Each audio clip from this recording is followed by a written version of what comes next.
ఆధ్యాత్మిక వసంతంలో 35వ దినమున సహవాసమునకు మనం ఇచ్చేసి ఉన్నాం. నడుపుచున్న దేవదేవుడు ఆసక్తి కలిగిన మిమ్ములను బట్టి, ప్రభు మీలో కురిపిస్తున్న వెలుగును బట్టి దేవునికి వందనాలు తెలియజేస్తున్నాను. ప్రియులారా, ప్రత్యేకించి ఈ యొక్క పరిశుద్ధ వారములో యేసు ప్రభు వారు జయప్రవేశం చేసిన యెరూషలేము పట్టణంలో 2వ దిన పరిచర్యను మనం జ్ఞాపకం చేసుకొనిచున్నాం. కనుక ఈ దిన సహవాసమునకు మిమ్మల్ని ప్రేమపూర్వకముగా ఆహ్వానిస్తున్నాను. ప్రభు కృప మీకు తోడై నడిపించునుగాక. ఆమేన్. ద్రాక్షావల్లిని నేను, ద్రాక్షాతీగెలు మీరు, అక్షయుడే సిటు పలికే, అక్షయుడే సిటు పలికే, అతి ముదమునను వినరండి. ద్రాక్షావల్లిని నేను, ద్రాక్షాతీగెలు మీరు, నాయుందుండని తీగె నాశనముందును నిజము, నాశనముందక మీరు, నాశనముందక మీరు, నాయందుండుడి ఫలింపను. ద్రాక్షావల్లిని నేను, ద్రాక్షాతీగెలు మీరు, ఫలములనివ్వని తీగె పనికి రాదని నరికి పారవేయంబడును, పారవేయంబడును. నిరతము తజము నిప్పులలో, ద్రాక్షావల్లిని నేను, ద్రాక్షాతీగెలు మీరు, ఫలించు ప్రతి తీగ ఫలముల పెక్కుగనివ్వ, పరిశుద్ధి చేయబడు, పరిశుద్ధి చేయబడు. ఎరుగర మీరది అనవరతం. ద్రాక్షావల్లిని నేను, ద్రాక్షాతీగెలు మీరు, నాయందుండిన గాని నయమగు కాపుండదిలన్, నాయందుండని వాడు, నాయందుండిన వాడు, నాణ్యపు ఫలములనిచ్చునః. ద్రాక్షావల్లిని నేను, ద్రాక్షాతీగెలు మీరు, మీరేది చేయలేరు నాకు వేరుగా మీరుండినచో, వేరుగా మీరుండినచో వెంటనే ఎండిపోవుదురు. ద్రాక్షావల్లిని నేను, ద్రాక్షాతీగెలు మీరు, కానాయేసుని యందు మానకనుందుము స్వేచ్ఛన్, మాన్యుడేసిని పలుకు, మాన్యుడేసుని పలుకు, ముదముల చదమిల మరువకను. ద్రాక్షావల్లిని నేను, ద్రాక్షాతీగెలు మీరు, అక్షయుడే సిటు పలికెన్, అక్షయుడే సిటు పలికే, అతి వినయమున వినరండి. ద్రాక్షావల్లిని నేను, ద్రాక్షాతీగెలు మీరు. ప్రియులారా, ఇక 35వ దిన సహవాసములో యేసు ప్రభువారు యెరూషలేములో జయప్రవేశం చేసి సాయంకాలం అయినప్పుడు ఆయన పక్కన గ్రామములకు వెళ్ళిపోయి రాత్రంతా ప్రార్థనలో గడిపి మళ్ళా ఉదయం కాగానే యెరూషలేము వస్తున్నాడు. గమనించండి, మత్తయి సువార్త 21వ అధ్యాయము, మత్తయి సువార్త 21వ అధ్యాయము 18వ వచనం నుంచి చదువుతున్నాను. ఉదయం మందు పట్టణమునకు మరలా వెళ్ళుచుండగా ఆయన ఆకలి కొనెను. Jesus come back to Jerusalem. యెరూషలేం పట్టణానికి ఆయన మళ్ళా వస్తున్నప్పుడు ఆయన ఆకలి కొన్నాడు. మీరు యోహాను సువార్తలో గమనించినట్లయితే ఆయన దప్పికొని బావి వద్దకు వెళ్ళాడు. ఇప్పుడైతే ఆకలి కొని చెట్టును పరిశీలిస్తున్నాడు. ఆయన ఆకలి కొనను. అప్పుడు త్రోవ ప్రక్కనే ఉన్న ఒక అంజూరపు చెట్టును చూచి దాని యొద్దకు రాగా దాని యందు ఆకులు తప్ప మరేమీ కనపడలేదు. దానిని చూచి ఇక మీదట ఎన్నటికి నీవు కాపు కాయకుందువని చెప్పెను. తక్షణమే ఆ అంజూరపు చెట్టు ఎండిపోయాను. ప్రభువు ఆ అంజూరపు చెట్టు దగ్గరకు వస్తున్నాడండి. ఇది ప్రభువుకి నిజమైన ఆకలా? కాదు, మన కోసమైన ఆకలి, ఆయన సిద్ధపాటు కోసమైన ఆకలి. ఇదిగో యేసు ప్రభువారికి అవసరమైనప్పుడు ఆ అంజూరపు చెట్టు ఫలములు లేక ఉంది కనుక దాన్ని వెంటనే ఆయన శపిస్తున్నాడు. ప్రభువారు శాపగ్రాహిగా మారాడు, కానీ ఆయన శపించటానికి రాలేదు. కానీ ఈ తరుణములో ఆ అంజూరపు చెట్టును దేనికి శపించబడ్డాదంటే మనము ఆ విధమైన శాపమును పొందకుండా ఫలభరితమైన జీవితాన్ని చూపించాలని. యేసులో నాటబడిన మనము, యేసులో వెలిగించబడిన మనము మన జీవితంలో ఆత్మ ఫలములు, అన్ని విధముల మంచి ఫలములను ఫలించాలని, అవి నీతితో కూడిన సత్యమై ఉండాలని ప్రభు యొక్క ఉద్దేశం. కనుకనే నీతి ఫలములు ఫలించిన మన జీవితంలో సత్య సంబంధులుగా ఈ అంజూరపు చెట్టును చూపిస్తున్నాడు. స్వస్థతకు గుర్తుగా, స్వస్థపరిచేదానిగా అంజూరం ఉన్నది. కానీ ఈ స్వస్థపరచవలసిన ప్రజలు, ప్రభు పక్షమున ఉన్న జనాంగము, వారికే సిద్ధపాటు లేదు, వారే సంసిద్ధత వ్యక్తము చేయటం లేదు. కనుకనే ఇక్కడ అంజూరపు చెట్టు శపించబడ్డారు. గమనించండి, అది కాపు కాయు కాలము కాదని లూకాసు వార్తలో రాస్తున్నాడు. అవును, కాపు కాసే కాలమైనా కాపు కాయని కాలమైనా ఏ సమయమందైనా ఎళ్ళ వేళలలో నీవు సిద్ధముగా ఉన్నావా? యేసు ప్రభువారు మత్తయి సువార్త 25వ అధ్యాయంలో కూడా ఆ పెండ్లి కుమారుని గురించి ఉపమానం చెప్తూ 10 మంది కన్యకలలో సిద్ధపడిన 5 కన్యకలు ఆయనతో పాటు వెళ్ళారు. సిద్ధపడని వారు బయట వెలుపల ఉండవలసి వచ్చింది, తలుపు వేయబడవలసి వచ్చింది. ఈరోజు మన పరిస్థితి ఏమిటి, నీ పరిస్థితి ఏమిటి, నా పరిస్థితి ఏమిటి అని పరిశీలన చేసుకొని ప్రభు వెలుగులో సవరించుకొనవలసిన స్థితి అండి. ఉదయం అయినప్పుడు ఆయన మరలా యెరూషలేమునకు వస్తున్నాడు. అనగా వెలుగుండగానే పగటి సంబంధులముగా మనం ఉండాలని ప్రభు అంటున్నాడు. పగలు పని చేయాలి, పని చేయి ధర్మం నీకు ఇచ్చాడు.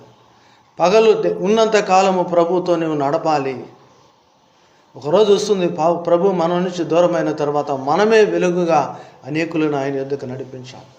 ఈ అంజూరపు చెట్టును మనం గమనించినట్లయితే ఇక్కడ ఈ అంజూరపు చెట్టు ఆకులతో బాగా ఉంది, కానీ ఒక కాయ కూడా, ఒక ఫలము కూడా లేకుండా ఉన్న స్థితి ఉన్నదండి. ప్రభువుకు పనికిరాని జీవితాలు ఏమన్నా ఉన్నట్లయితే సరి చేసుకునే మిక్కిలి అనుకూల సమయం ఇది. ఒకవేళ సరి చేయబడకపోతే ప్రభు అంటున్నాడు 19వ వచనములో, ఇక మీదట ఎన్నటికి కాపు కాయకుందము. ప్రభు ఎప్పుడు నిన్ను దర్శిస్తాడో, ప్రభు ఎప్పుడు నిన్ను సంధిస్తాడో, ప్రభు నిన్ను ఎప్పుడు ప్రశ్నిస్తాడో నీకు తెలియదు. కానీ నీవు సిద్ధముగా లేకపోతే ప్రభు నిన్ను ఫలభరితమైన జీవితం లేకుండా చేస్తాడేమో. కనుకనే కీర్తనలో, పాటలో మనం జ్ఞాపకం చేసుకున్నాం, ఫలించని ప్రతి తీగను నరికి అగ్నిగుండములో. ఆయన ఫలాలు ఎక్కడుండాలి? ప్రభువులో నువ్వు అంటు కట్టబడి ఉన్నప్పుడు ఉండాలి. ద్రాక్షావల్లిని నేను, తీగలు మీరు. మీలో ఫలాలు నేను చూడకపోతే నేను నా సారమును ఎలా వ్యర్థముగా నీకు ఇవ్వాలి? నాతో నీకు పొందికేలా, నాతో నీకు జత ఎక్కడ? ప్రియులరా, శిష్యులకి ఇది ఆశ్చర్యముగా ఉన్నది. 20వ వచనం చూసినట్లయితే, శిష్యులు అది చూచి ఆశ్చర్యపడి అంజూరపు చెట్టు ఎంత త్వరగా ఎండిపోయినని చెప్పుకున్నది. ప్రభు చెప్పిన మాట నెరవేరటానికి సమయం లేదు. అది అప్పుడే నిన్ను కూడా స్వస్థపరిచింది అప్పుడే, నిన్ను కూడా మేలు చేసింది అప్పుడే. నీకు ఏ సమయంలో ఏది అవసరమైతే అది ఆయన చేశాడు. కానీ ఆయనకి అవసరమైన రీతిలో నువ్వు ఉన్నావా? ఆయన సమయంలో నువ్వు ఉన్నావా? విశ్వాసమును గురించిన ప్రశ్న కూడా ఇక్కడ వేస్తున్నాడు. చూడండి, అంజూరపు చెలు కలిగిందే మీకును జరగబోతుంది. 21వ వచనాన్ని మనం గమనించినట్లయితే, అందుకు యేసు, మీరు విశ్వాసము కలిగి సందేహపడకుండిన ఎడల ఈ అంజూరపు చెట్టుకు జరిగిన దానిని చేయుట మాత్రమే కాదు, ఈ కొండను చూచి నీవు ఎత్తబడి సముద్రములో పడవేయబడదు గాక అని చెప్పిన ఎడల అలాగూ జరగనని మీతో నిశ్చయముగా చెప్పుచున్నా. నిశ్చయం, షూర్లీ. నేను కాదు మీరు చెప్పాలి, నేను కాదు మీరు చేయాలి. ఎప్పుడు విశ్వాస సంబంధమైన జీవితం ఉన్నట్లయితే, ఫలభరితమైన జీవితము నీకున్నప్పుడైతే ఇది ఎలాగూ జరుగునంటే 22వ వచనంలో అంటున్నాడు ఆయన, అది మీరు ప్రార్థన చేయుచున్నప్పుడు వేటిని బంధించుచున్నారో, వేటిని అడుగుచున్నారో అవి దొరుకునని నమ్మిన ఎడల. అవునండి, యేసు ప్రభు యెరూషలేమునకు వచ్చారు, జయప్రవేశం చేశారు, గారవాహకమైన గాడిద పిల్లపై వచ్చారు, మళ్ళా వెళ్ళిపోయారు. రాత్రంతా ప్రార్థనలో ఉన్నారు, తెల్లారి మళ్ళీ వస్తున్నారు. దేవుని కోసం అంటే దేవునిగా ఉన్న దైవ కుమారునికే, యేసునాథునికే ఇంత ప్రార్థన అవసరమైతే, ఇంతగా ఆయన మాదిరిగా జీవించాలని ఆశపడితే నీవు నేను ఏ పాటి వారమండి? మన జీవితాల్లో మనం ఎంత ప్రార్థనా జీవితం గడుపుతున్నామో ఆలోచించండి. ఎంతవరకు ప్రభుతో ఏకమయ్యామో ఆలోచించండి. లేకపోతే మనము కూడా నశించిపోతాం, మనము కూడా ఎండిపోతాం, మనము కూడా కాపు కాయిక ఇక ఎన్నటికి లోకములో ప్రభు కొరకు వాడే పాత్రగా ఉండక మన జీవితంలో వేదన, ఆవేదన, లోకపరమైన కష్టము, నష్టములతో ఇరుక్కుపోతాం. కానీ ప్రభు ఆ శాపగ్రస్తమైన జీవితం నీకు ఉండకూడదని కలువరి సిలువలో నుంచి ఆయన వేలాడుతున్నాడు. కలువరి సిలువలో నుంచి వేలాడటమే కాదు, తండ్రి వీరేమి చేయుచున్నారో వీరు ఎరుగురు కనుక వీరిని క్షమించము. ఏం తెలీదా? తెలుసు, కానీ సిద్ధపాటు లేదు. కానీ ఇప్పుడు కూడా ఆయన క్షమించి మళ్ళా ఆయన నిన్ను బ్రతికిస్తున్నాడండి. చూడండి, ఇదే దినము అంజూరపు చెట్టు దారిలో జరిగిన ఈ సందర్భం. ఇప్పుడు మళ్ళా యేసు ప్రభు వారు ఎక్కడికి వచ్చారంటే మందిరంలోకి వచ్చారు, దేవాలయంలోకి వచ్చారు. దేవాలయంలోకి వచ్చిన యేసు ప్రభువారు బోధనగా సిద్ధమవుచుండగా, ప్రజలకు మేలు ఉపకారముతో కూడిన బోధ చేయాలని ఆశపడుచుండగా అక్కడున్న అధికారులు వచ్చి ప్రభువుని ప్రశ్నిస్తున్నారు. ఏ అధికారముతో నీవు ఈ పని చేస్తున్నావు? ఏ ఉద్దేశంతో నీవు పని చేస్తున్నావు? గమనించండి 23వ వచనం, మత్తయి సువార్త 21వ అధ్యాయం 23వ వచనమును. ఆయన దేవాలయములకు వచ్చి బోధించుండగా ప్రధాన యాజకులను, ప్రజల పెద్దలను ఆయన యొద్దకు వచ్చి, ఏ అధికారం వల్ల నీవు ఈ కార్యములు చేస్తున్నావు? ఈ అధికారం ఎక్కడ, ఎవడు నీకు ఇచ్చి అడుగగా. యేసు ప్రభు చేస్తున్న మేలును, ఆయన ఇస్తున్న నిత్య జీవపు మార్గాన్ని వదిలిపెట్టి వీళ్ళు ఏం చేస్తున్నారంటే ప్రశ్నించే వ్యక్తులుగా, ఆటంకపరిచే వ్యక్తులుగా మారుతున్నారు. ఈరోజు దేవుని యొక్క పరిచర్యకి, యొక్క శ్రమల ధ్యానానికి నువ్వు ఫలించడానికి అనేకులు ఆటంకంగా ఉండవచ్చు. వీళ్ళెవరో కాదండి, పాస్టర్లో, సంఘ పెద్దలో, విశ్వాసులమని చెప్పుకునే క్యాపిటలిస్టులు, ధన సమృద్ధి కలిగిన వారు, మంది మార్బౌలగం కలిగిన వారు, ఉద్యోగరీత్యో, వ్యాపార రీత్యో, అధికారం మదముతో ఉన్నవారు. ఎక్కడున్నారు వీళ్ళు? మందిరంలోనే ఉన్నారంట. మందిరమే మాదని చెప్పుకుంటున్నారంట. ఈ మందిరములో వారు ఉన్నారు, మందిరం వారిది అంటున్నారు. అయితే ఇక్కడ అంటున్నాడు, ప్రభు అంటున్నాడు, నేను మిమ్మల్ని ఒక ప్రశ్న వేస్తాను. మీరు తీసుకున్న బాప్తిజం యోహాను ఇచ్చిందా, ప్రభు పక్షంలో తీసుకుందా, ప్రభు ఇచ్చిందా? చెప్పండి. ప్రియులారా, నువ్వు ప్రశ్నించే ప్రభు దగ్గర సమాధానం ఉందేమో కానీ, నువ్వు ప్రశ్నిస్తే విశ్వాసి దగ్గర సమాధానం ఉందేమో కానీ, విశ్వాసి నిన్ను ప్రశ్నిస్తే, ప్రభు నిన్ను ప్రశ్నిస్తే నీ దగ్గర సమాధానం లేదు. చాలామంది సేవకులను కూడా ప్రశ్నలు వేసి ఇబ్బంది పెట్టాలని, లేకపోతే లోకపరమైన వ్యక్తులు లోకములో సేవకులను ఇబ్బంది పెట్టాలని చాలా చాలా చాలా చేయవచ్చు. కానీ వీటన్నిటికీ సమాధానం ఉంది. కానీ సేవ పక్షమున, ప్రభు పక్షమున సేవకుడు మాట్లాడినా, ప్రభు నీతో ఒక ప్రశ్న వేసినా దానికి నీవు తల్లడిల్లిపోవలసిందే, తలదించుకొనవలసిందే. ఏలయనగా ఆత్మను ఇచ్చేవాడు ఆయన, వాక్శక్తినిచ్చేవాడు ఆయన, జ్ఞానమునిచ్చేవాడు ఆయన. ఎవరు? శిలువనాథుడైన యేసునాథుడు. కనుకనే ఆయన అన్నాడు, వీరేమి చేస్తున్నారో వీరికి తెలియదు, క్షమించమని. కానీ వీరి విషయంలో అంటలేదండి. ప్రశ్నించడానికి వచ్చిన వారిని, ఆటంకపరచడానికి వచ్చిన వారి విషయంలో ప్రభు అంటలేదు. నేను మీకు ప్రశ్న వేస్తాను. 27వ వచనంలో అంటున్నాడు, ఏ అధికారము వల్ల ఈ కార్యము నేను చేయుచున్నాను అది మీకు చెప్పను. ఎలా అనగా వారి దగ్గర సమాధానము లేదు, వారి దగ్గర సమాధానము లేదు. అవునండి, నీ జీవితంలో కూడా సమాధానం లేని సందర్భాలు చాలా ఉన్నాయి. ఇది కేవలం ఎందుకు వచ్చిందంటే అనుమానముతో వచ్చినాయి, ఆటంకముతో వచ్చినాయి. చాలాసార్లు నువ్వు కూడా ఆటంకంగా ఉంటున్నావు, నీ జీవితం కూడా ఆటంకంగా ఉంది, నీ యొక్క పరిస్థితులు కూడా ఆటంకంగా ఉన్నాయి అనగా ప్రభువును అనుమానిస్తున్నావు. అందుకనే ప్రభు ఇక్కడ విశ్వాసము గురించి మాట్లాడాడు. అంజూరపు చెట్టు దగ్గర జరిగింది మీకు జరగకుండా ఉండటానికి, అంజూరపు చెట్టుకి నేను చేసిన దాన్ని మీకు చేయకుండా ఉండటానికి ఒకటే, ఏమిటాయి అంటే విశ్వాసము. విశ్వాస సంబంధమైన జీవితం నీకు లేనప్పుడు నీ జీవితంలో శాపగ్రస్తమైన జీవితం ఉంటుంది. నీలో ఈ యొక్క దేవుని యొక్క ఆత్మ నడిపింపు అనే శక్తి లేదు. వెలుగులో ఉండే జీవితానికి నువ్వు అర్హుడవు కాదు. యేసు ప్రభు వారు పగలున్నంత కాలం చేసిన ఈ పరిచర్య, ఈ పని దేవునికి మహిమకరమైన స్థితి. ఆలోచించండి, యేసు ప్రభువారు ఉదయమున వచ్చాడు, సాయంకాలం వరకు వీరి మధ్య ఉన్నాడు. పగలు వెలుగులో చేసిన పని, వెలుగై ఉన్న యేసు ప్రభువారు ఎక్కడ ఉంటే అదే పగలు.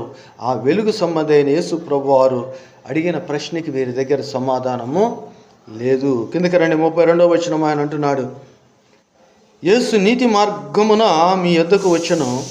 ఎవరండి వచ్చింది? యేసు ప్రభువారు. ప్రతి సోమవారం మనం ధ్యానం చేస్తున్నాం. యేసు మార్గం, నీ మార్గములో ప్రభు వెలుగుగా ఉండి పగలు మేఘస్తంభం వలె, రాత్రి అగ్నిస్తంభం వలె నేను వెలిగించుచున్న ఆ దేవదేవుడు ఈరోజు యేసే మార్గమై వచ్చాడంట. కనుకనే యేసు ప్రభు వారు అంటారు యోహాను సువార్త 14వ అధ్యాయం 6వ వచనంలో, నేనే మార్గము, I am the light, I am the way.